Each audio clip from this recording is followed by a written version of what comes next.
وَإِذَا قُرِئَ الْقُرْآنُ فَاسْتَمِعُوا لَهُ وَأَنصِتُوا لَعَلَّكُمْ تُرْحَمُونَ۔ الحمدللہ والصلاة والسلام علی رسول اللہ۔ اعوذ باللہ من الشیطان الرجیم، بسم اللہ الرحمن الرحیم۔ آج کی کلاس کا آغاز ہم سورہ یوسف کے مضامین کے خلاصے سے کریں گے۔ سورہ یوسف مکی سورت ہے اور 111 اس کی آیات ہیں، اور بنیادی طور پر اس میں پورا حضرت یوسف علیہ السلام کا قصہ بیان ہوا ہے۔ اس سورت کے مضامین سے یہ پتہ چلتا ہے کہ یہ بھی زمانہ قیام مکہ کے آخری دور میں نازل ہوئی ہوگی، جبکہ قریش کے لوگ اس مسئلے پر غور کر رہے تھے کہ نبی صلی اللہ علیہ وسلم کو قتل کر دیں یا جلا وطن کریں یا قید کر دیں۔ اس زمانے میں بعض کفار مکہ نے غالباً یہودیوں کے اشارے پر نبی صلی اللہ علیہ وسلم کا امتحان لینے کے لیے آپ صلی اللہ علیہ وسلم سے سوال کیا کہ بنی اسرائیل کے مصر جانے کا کیا سبب ہوا۔ چونکہ اہل عرب اس قصے سے ناواقف تھے اور خود نبی صلی اللہ علیہ وسلم کی زبان سے بھی اس سے پہلے کبھی اس کا ذکر نہ سنا گیا تھا، اس لیے انہیں توقع تھی کہ یا تو آپ جواب نہ دے سکیں گے یا کسی یہودی سے پوچھنے کی کوشش کریں گے، اور اس طرح آپ صلی اللہ علیہ وسلم کا بھرم کھل جائے گا۔ لیکن اس امتحان میں انہیں الٹی منہ کی کھانی پڑی۔ اللہ تعالیٰ نے نہ صرف یہ کہ اسی وقت حضرت یوسف علیہ السلام کا یہ پورا قصہ آپ کی زبان پر جاری کرا دیا، بلکہ اس کو قریش کے اس معاملے پر چسپاں بھی کر دیا جو وہ برادران یوسف کی طرح نبی صلی اللہ علیہ وسلم کے ساتھ کر رہے تھے۔ یوں دو اہم مقاصد اس واقعے کے ہمیں پتہ چلتے ہیں۔ ایک یہ کہ محمد صلی اللہ علیہ وسلم کی نبوت کا ثبوت، اور وہ بھی مخالفین کا اپنا منہ مانگا ثبوت انہیں فراہم کیا گیا، اور اللہ تعالیٰ نے آیت نمبر 3 سے لے کر 7 تک میں اور آیت نمبر 102 اور 103 میں بھی یہ بات واضح کی کہ آپ صلی اللہ علیہ وسلم کو وحی کے ذریعے سے ہی علم حاصل ہوتا ہے۔ دوسرا یہ کہ سرداران قریش اور محمد صلی اللہ علیہ وسلم کے درمیان اس وقت جو معاملہ چل رہا تھا، اس پر برادران یوسف اور یوسف علیہ السلام کے قصے کو چسپاں کرتے ہوئے قریش والوں کو یہ بتایا گیا کہ آج تم اپنے بھائی کے ساتھ وہی کچھ کر رہے ہو جو یوسف علیہ السلام کے بھائیوں نے ان کے ساتھ کیا تھا، مگر جس طرح وہ خدا کی مشیت سے لڑنے میں کامیاب نہ ہوئے اور آخرکار اسی بھائی کے قدموں میں آ رہے جس کو کبھی انہوں نے انتہائی بے رحمی کے ساتھ کنویں میں پھینکا تھا، اسی طرح تمہاری زور آزمائی بھی خدائی تدبیر کے معاملے میں کامیاب نہ ہو سکے گی، اور ایک دن تمہیں بھی اپنے اسی بھائی سے رحم کی بھیک مانگنی پڑے گی جسے آج تم مٹا دینے پر تلے ہوئے ہو۔ یہ مقصد بھی سورت کے آغاز میں ہی بیان کر دیا گیا کہ یوسف علیہ السلام اور ان کے بھائیوں کے قصے میں ان پوچھنے والوں کے لیے بڑی نشانیاں ہیں۔ واقعے کی تفصیل ہم نہیں جائیں گے، آپ سب سورہ یوسف کھولیے اور اس کا مطالعہ کیجئے۔ ہم صرف اس کے اہم پوائنٹس کو دیکھتے چلے جاتے ہیں۔ اللہ تعالیٰ اس واقعے کا آغاز کرتے ہیں کہ حضرت یوسف علیہ السلام نے خواب دیکھا تھا، اور والد نے حضرت یوسف علیہ السلام کو خواب سنانے سے منع فرمایا تھا، جس کے متعلق احتمال ہو کہ وہ ہماری نعمت سے حسد میں مبتلا ہو کر نقصان پہنچانے کے درپے ہو سکتا ہے، وہاں نعمت کا ذکر نہ کرنا چاہیے۔ اور ضمناً آج کے دور میں ہمیں یہ بات سیکھنی چاہیے کہ ہر چیز جو سوشل میڈیا پر اپلوڈ کرنے کا رجحان بن گیا ہے، اس کو ہمیں ختم کرنا چاہیے۔ اس کے بعد حضرت یعقوب علیہ السلام یہ ارشاد فرماتے ہیں خواب کے حوالے سے کہ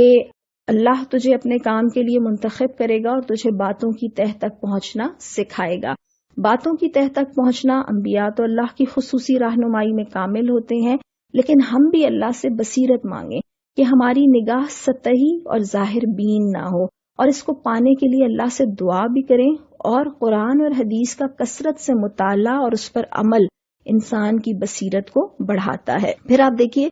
کہ حضرت یوسف علیہ السلام کے بھائی ان کے قتل کے درپے ہو گئے، اور کیوں درپے ہو گئے؟ صرف حسد کی بنا پر، اور حسد کی برائی ہی یہ ہے کہ حاسد دوسرے کی تباہی کی تمنا کیا کرتا ہے۔ تو اللہ تعالیٰ ہمیں حاسدین کے شر سے بھی بچائے اور دوسروں سے حسد کرنے والا بھی نہ بنائے۔ پھر آپ کو معلوم ہے کہ بھائیوں نے کنویں میں پھینک دیا، اور حضرت یعقوب نے اس وقت کیا کیا؟ صبر جمیل، اچھا صبر۔ اس کے بعد حضرت یوسف علیہ السلام مصر پہنچ جاتے ہیں، وہاں فروخت ہو جاتے ہیں۔ پھر ہمیں یہ پتہ چلتا ہے کہ وہ عزیز مصر کے گھر میں گئے اور بیوی کو نصیحت کی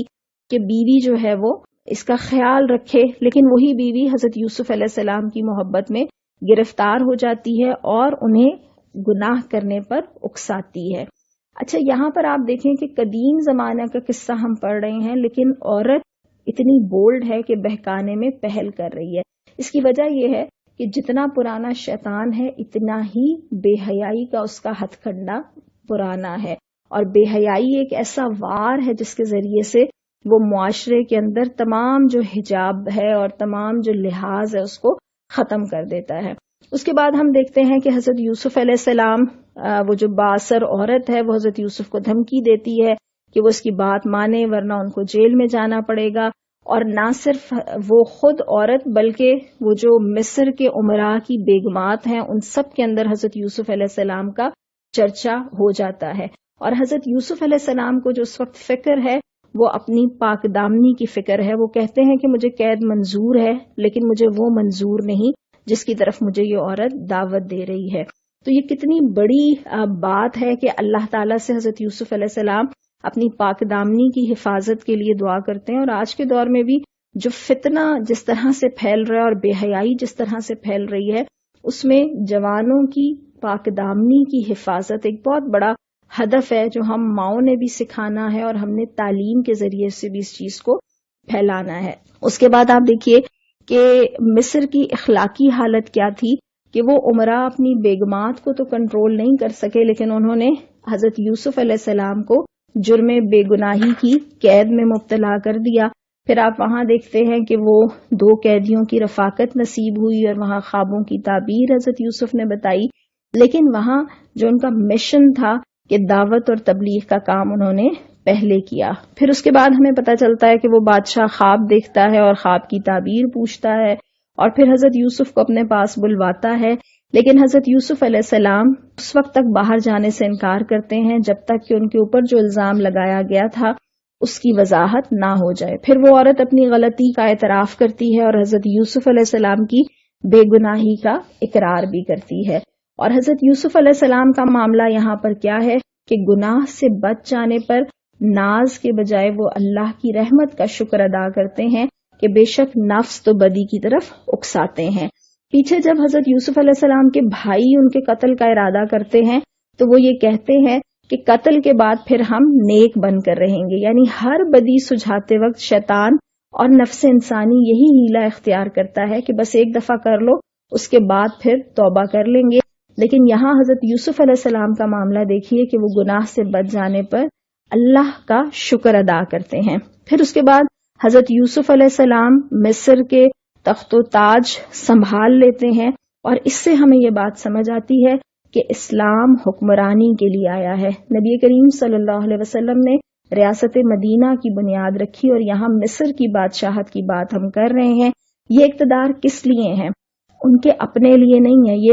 اقتدار اللہ کے احکامات کو نافذ کرنے اور اللہ کی فرما روائی کا جھنڈا بلند کرنے کے لیے ہیں، اور اس لیے کہ زمین پر امن اور خوشحالی ہو۔ اس کے بعد ہم مزید آگے چلیں گے تو آگے جا کے پھر ہم وہ واقعہ شروع کرتے ہیں جب قحط پڑا اور حضرت یوسف علیہ السلام کے بھائی آئے اور پہچان لینے کے باوجود انہوں نے ان کو کچھ بھی ظاہر نہ ہونے دیا۔ اور پھر اس سلسلے میں ایک وہ وقت آتا ہے جب حضرت یوسف علیہ السلام اپنے بھائیوں پر یہ ظاہر کرتے ہیں کہ میں نے تمہیں پہچان لیا ہے، لیکن وہ ظاہر کرنے کے باوجود نہ کوئی تانا دیتے ہیں اور نہ کوئی احسان جتاتے ہیں اور بھائیوں کو معاف کر دیا کرتے ہیں۔ اور یہی والی چیز ہمیں نبی کریم صلی اللہ علیہ وسلم کے واقعے پہ بھی نظر آتی ہے کہ جب مکہ فتح ہو گیا تو نبی کریم صلی اللہ علیہ وسلم نے قریش کے لوگوں سے پوچھا کہ آج تمہارا کیا خیال ہے کہ تمہارے ساتھ میں کیا معاملہ کروں گا؟ تو انہوں نے جواب دیا کہ آپ ایک عالی ظرف بھائی ہیں اور ایک عالی ظرف بھائی کے بیٹے ہیں۔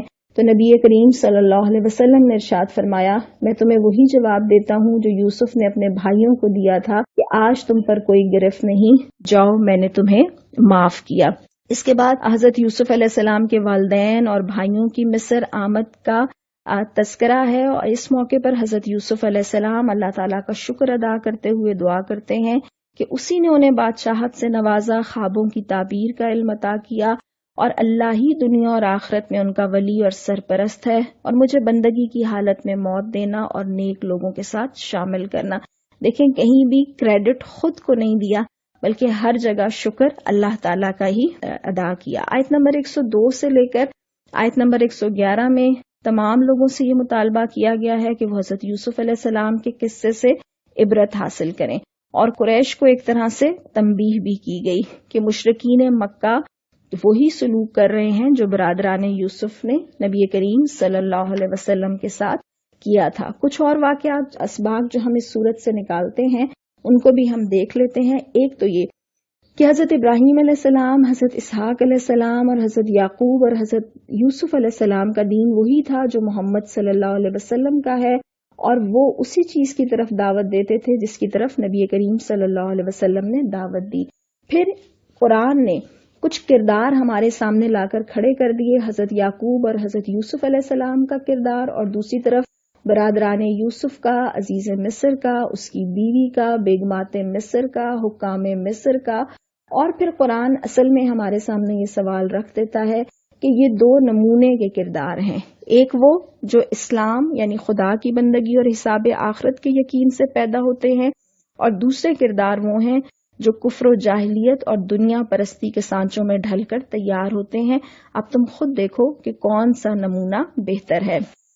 پھر اس قصے سے قرآن ایک اور گہری حقیقت بھی انسان کے ذہن نشین کراتا ہے، اور وہ یہ ہے کہ اللہ جو کام کرنا چاہتا ہے وہ بہرحال پورا ہو کر رہتا ہے۔ انسان اپنی تدبیروں سے اس کے منصوبوں کو روکنے اور بدلنے میں کبھی کامیاب نہیں ہو سکتا۔ اسی طرح سے اللہ تعالیٰ یہ بھی بتاتے ہیں کہ اللہ جسے اٹھانا چاہتا ہے ساری دنیا مل کر بھی اس کو گرا نہیں سکتی۔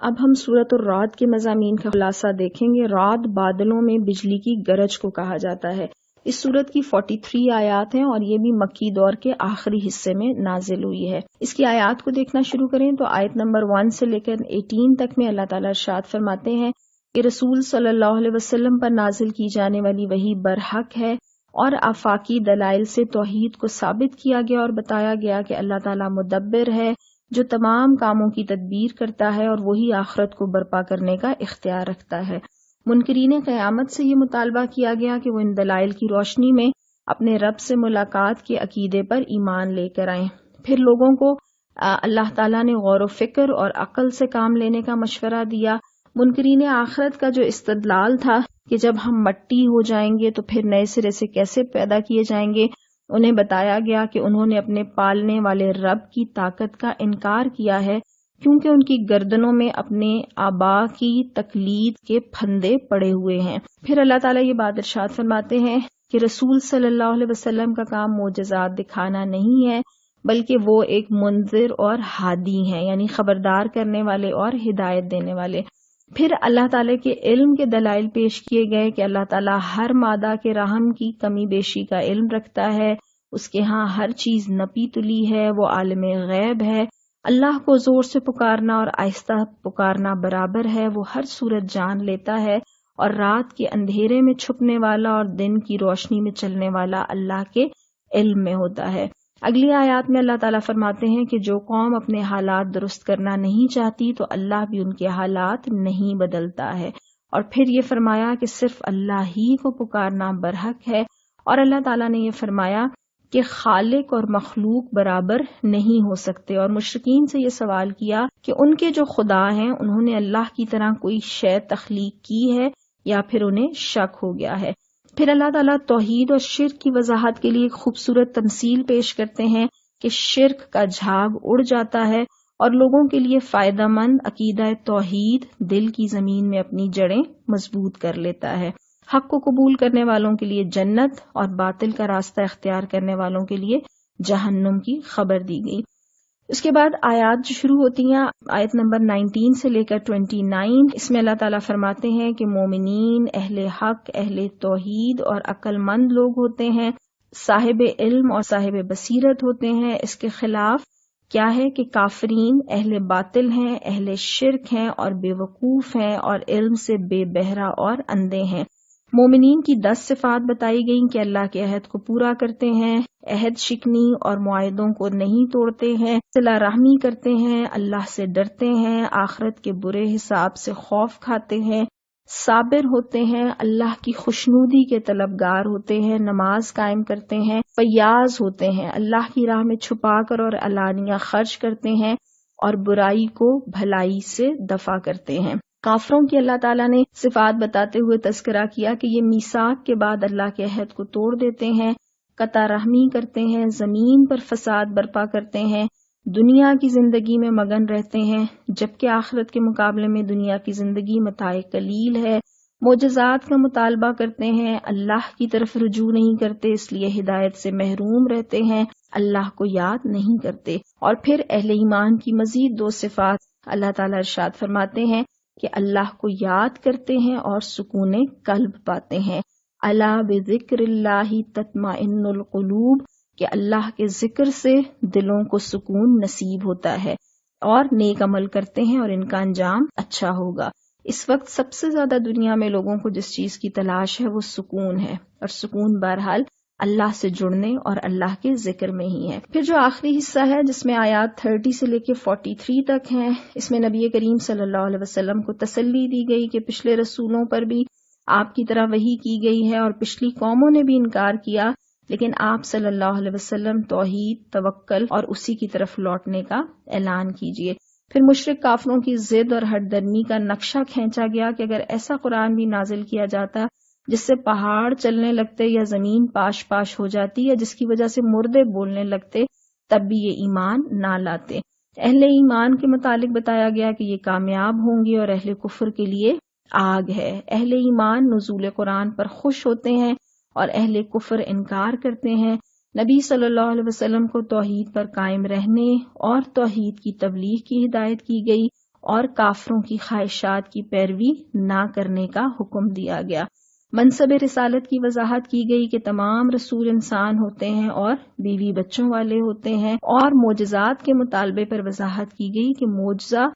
رسول کا اختیار نہیں ہوتا اور اللہ کے اذن کے بغیر رونما نہیں ہو سکتا۔ نبی صلی اللہ علیہ وسلم کو پھر تسلی دی گئی کہ آپ کی زندگی ہی میں ان پر عذاب نازل کیا جا سکتا ہے۔ پیغام پہنچانا آپ صلی اللہ علیہ وسلم کی ذمہ داری ہے اور حساب لینا اللہ کے ذمے ہے۔ اور نبی صلی اللہ علیہ وسلم کو یہ بھی تسلی دی گئی کہ ماضی کے کفار نے بھی سازشوں سے کام لیا، لیکن اللہ ہی کے اختیار میں ساری تدبیریں ہیں۔ اور کافروں کے اس اعتراض پر کہ آپ صلی اللہ علیہ وسلم رسول نہیں ہیں، تو انہیں بتایا گیا کہ آپ صلی اللہ علیہ وسلم کی رسالت کے لیے اللہ کی گواہی کافی ہے، اور کتاب کا علم رکھنے والے جانتے ہیں کہ ہمیشہ انسانوں ہی کو رسول بنایا گیا۔ تو ہم بھی محمد صلی اللہ علیہ وسلم اور قرآن کی دعوت توحید اور آخرت کو تسلیم اس طرح سے کریں کہ اولو الالباب میں شامل ہو جائیں، اس لیے کہ دونوں کا کردار بھی مختلف ہے اور انجام بھی مختلف ہے۔